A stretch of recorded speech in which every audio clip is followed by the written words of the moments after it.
బ్రహ్మంగారి మఠంలో బ్రహ్మంగారి వారసుల మధ్య మరోమారు వివాదాలకు దారితీసిన పరిస్థితి. గతంలో ఏదైతే పీఠాధిపతి వ్యవహారం చిలికి చిలికి గాలివానగా మారి ఆ తర్వాత తాత్కాలిక పీఠాధిపతిగా వెంకటాద్రి స్వామిని నియమించిన తర్వాత మరో వివాదం తెరపైకి వచ్చింది.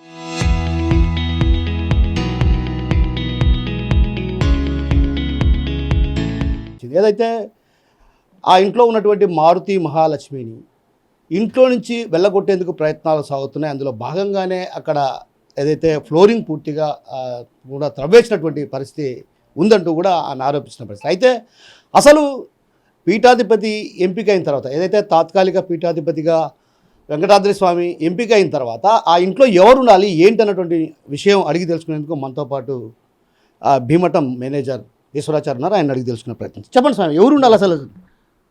అంటే as for court order Kadapa degree ప్రకారము మఠము ఎవరైతే మఠాధిపతులు ఉన్నారో ఆ మఠాధిపతులు వారు వాళ్ళ ఫ్యామిలీ వాళ్ళ పిల్లలు మాత్రమే ఉండాలనేటటువంటి నిబంధన ఉంది. కాబట్టి ఆ నిబంధన ప్రకారమే నేను ఆ విధంగా ఆమెను పోయి అడిగినాను. ఆమె నేను ఖాళీ చేయననింది, కాబట్టి నేను పోయి చేసినాను. అంటే మీకు కోర్టు ఆర్డర్ ఎవరిచ్చారు అసలు ఏంటి? కోర్టు ఆర్డర్ కడప వారు ఇచ్చినారు, కడప జడ్జి గారు. అది అంటే పీఠాధిపతి ఉండగానే మీరు కూడా అక్కడ ఉన్నారు. పీఠాధిపతి సమక్షంలోనే ఒక రకంగా అక్కడ ఉన్నటువంటి తాళాలు పగలగొట్టారని ఆమె ఆరోపిస్తుంది. ఎలా చూడాలి? తాళాలు పగలగొట్టలేదండి. అవాస్తవం. పీఠాధిపతి ఉండగానే తాళాలు పగలగొట్టినటువంటి లేదు, అవాస్తవం కూడా బయటకు వచ్చాయి. లేదు సార్, అవాస్తవం. నేను ఉండేటప్పుడు కొట్టలేదు. నేను ఉంటే నాకు చెప్పండి, ఓకే నేను రెడీ. అంటే ఆమె ఉండకూడదా? ఆ ఇంట్లో ఆమె ఉండకూడదా? ఒక పినతల్లి కాబట్టి ఆమె ఉండొచ్చా ఉండకూడదా? అది కుటుంబ విషయంలో అండి, అది నాకు సంబంధం లేదు. అంటే ఇక్కడ ఫ్లోరింగ్ కూడా పూర్తిగా త్రవ్వేశారు. ఆ తర్వాత ఎందుకు తవ్వారు అసలు? అది ఆరాధన గురు పూజ మహోత్సవాలు వస్తున్నాయి అనేసి వాళ్ళ యొక్క కుటుంబ సభ్యులు అంటే మఠాధిపతులు, ప్రస్తుత మఠాధిపతులు ఉండేటటువంటి వాళ్ళు ఉండాలనేసి ఆ విధంగా చేసినారు. ఆమె ఖాళీ చేయననేది కాబట్టి వాళ్ళు అట్నే ఆ విధంగా పెట్టుండొచ్చు. అది అంటే సంబంధించి ఆరాధన ఫ్లోరింగ్ అలాగే ఉంది. ఆమె ఉండడానికి అక్కడైతే అక్కడే ఉండేది నేను, కానీ అక్కడ ఉండకుండా చేయడానికి ప్రయత్నాలు చేస్తున్నారు. ఇంట్లో నీళ్లు కూడా రావట్లేదు, ఈ రకరకాలుగా ఇబ్బందులు పెడుతున్నారని ఆమె ఆరోపిస్తుంది. అది వాళ్ళ కుటుంబ సమస్య, అది వాళ్ళు తెలుసుకోవాలి. వాళ్ళిద్దరు ప్రస్తుత మఠాధిపతి ఆమె తెలుసుకోవాలి. అసలు పీఠాధిపతి మీకేం చెప్పారు? ఏమని? పీఠాధిపతి ఏం లేదు, కోర్టు ఆర్డర్ చూపించమన్నారు, చూపించినాను అంతవరకు. ఆమె కోర్టు ఆర్డర్ చూపిస్తేమనింది? నేను ఖాళీ చేయననింది. ఆయన తాత్కాలిక పీఠాధిపతి అనింది, కాబట్టి నేను ఖాళీ చేయనంటే నేను వచ్చేసినాను అంతే. అంటే నీళ్లు లేకుండా ఫ్లోరింగ్ అంతా చెల్లాచెదరు అవంతా మనకు తెలియదండి. వాళ్ళ కుటుంబ సమస్యలు వాళ్ళ ఇంట్లో ఎక్కడ అప్పుడు నేను చేయలే. లేదు, చూడండి ఫోటో ఉంటే నేను రెడీ దేనికైనా. సో మీరు ఆమెతో వాదన కూడా దిగారు కదా, ఖాళీ చేయాలనేసి. అదే యాజ్ పర్ కోర్టు ఆర్డర్ ప్రకారం ఖాళీ చేయమన్నాను. అది అంటే మరి ఇంకా ఆమె ఎక్కడ ఉండాలి? అది వాళ్ళ కుటుంబ సమస్య, అది వాళ్ళిద్దరు తెలుసుకోవాలి. మఠాధిపతి పూర్వపు మఠాధిపతుల భార్య తెలుసుకోవాలి.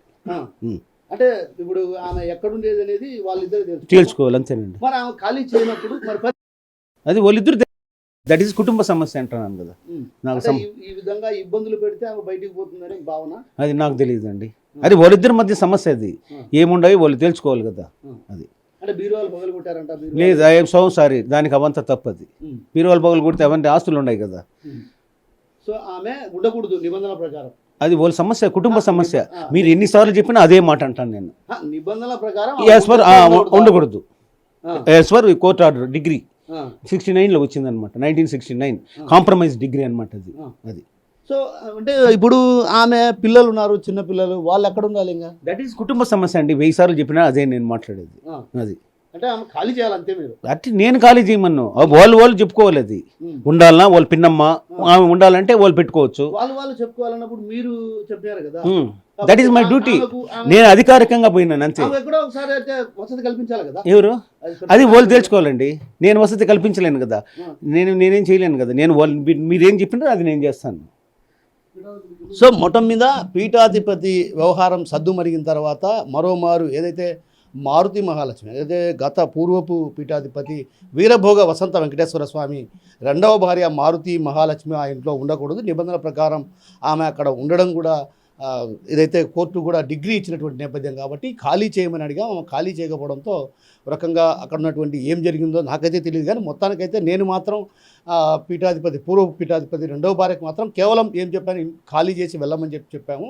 అయితే ఇది కుటుంబ వ్యవహారం, దీంట్లో తన ప్రమేయం ఏమీ లేదు. కేవలం పీఠాధిపతి ఏదైతే చెప్తాడో దాన్ని బట్టే నేను నడుచుకుంటున్నానే తప్ప ఎక్కడే కానీ తాను తప్పులు చేయలేదు. అదేవిధంగా ఫ్లోరింగ్ వంటి విషయం కావచ్చు, కుళాయిలు నీళ్ళ వంటి విషయం కావచ్చు, ఇతరత్ర అంశాల్లో తన ప్రమేయం ఏమీ లేదు.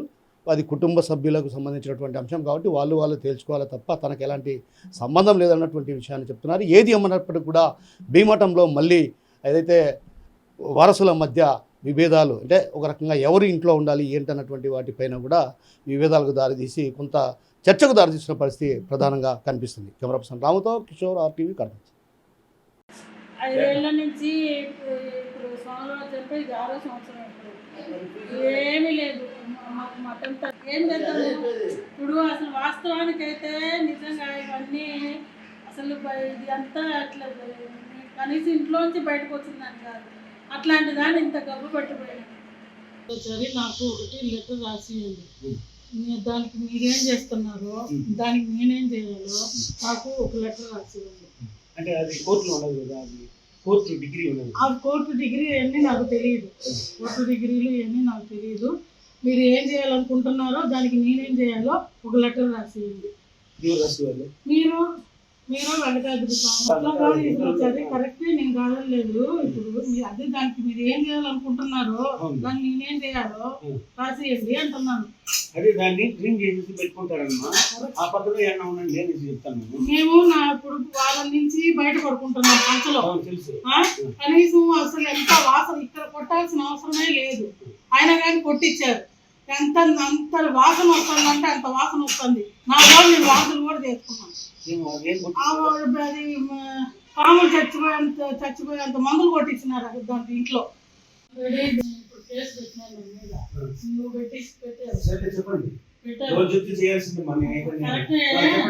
పెట్టావు ఇప్పుడు ఇది నేను ఉంటున్నానని చెప్పాను. ఆయన ఏదో ఆయన కూడా చేస్తాము అది అన్నారు. ఇప్పుడు నాకు ఒక లెటర్ ఇవ్వండి అని చెప్పగా నేను అడిగింది. ఇప్పుడు నేను అంటే ఇది ఉండదు అంటారు, మా వాళ్ళు వస్తే అదే అంటారు, మా వాళ్ళు వయసు నెంబర్లో 99 లో ఉండాలి కాబట్టి మేము ఆమెను ఖాళీ చేయమని చెప్తాము అని చెప్పినాడు. దానికి కూడా నేను ఆమె ఈ సార్తో one of the family member కదా అనేసి మాట్లాడి వినండి నా మాట. చెప్పినా కూడా వాళ్ళు ఏమన్నారంటే నీ డ్యూటీ నువ్వు చేయి అంటే అవును. మరి అట్లాంటప్పుడు కేసు ఎందుకు పెట్టారు నాకు అర్థం కావట్లేదు. అంటే మీరు ఉద్యోగం కదా, ఆయన ఆరాధన చేయాలంటున్నారు. మేము మమ్మల్ని ఉద్యోగం పోమంటారా చెప్పండి, అదే మీ ఉద్దేశం అదే కదా. నా ఉద్దేశం అదే మీ కాన్సెప్ట్ అదే. ఇప్పుడు అదే కదా, అదే రాసియండి, ఇవ్వను అదే రాసియండి. నేను ఎట్టిస్తానమ్మా, వాళ్ళు అడగాలి. నువ్వు నన్ను సాధిస్తావు ఎందుకు నువ్వు? సారీ మనం ఇటు మాదిరి ఇప్పుడు ఏం చేయదంటారా లేకపోతే చెప్పండి, నేను పోలీసులు రమ్మంటాను అంతే. అంతే రెండే మాటలు నాకు. నేనేం చేయాలి? మీరు ఆ రూమ్ లో ఉండండి, అది కొట్టొద్దన్నాడు ఆయన. దానికి ఇది ఈ నుండి చేసుకుంటారు వాళ్ళు. అంటే మేము ఇక్కడ ఉండొద్దా? అది నాకేం తెలుసమ్మా, మీరు అడగండి అమ్మా. అది ఎందుకు వాళ్ళు ఎందుకు చెప్తున్నారండి? అది మీరు ఏంటంటే ఫ్యామిలీ విషయాలు అవి. నేను వచ్చి నేను ఎంటర్ అయ్యేది దానిక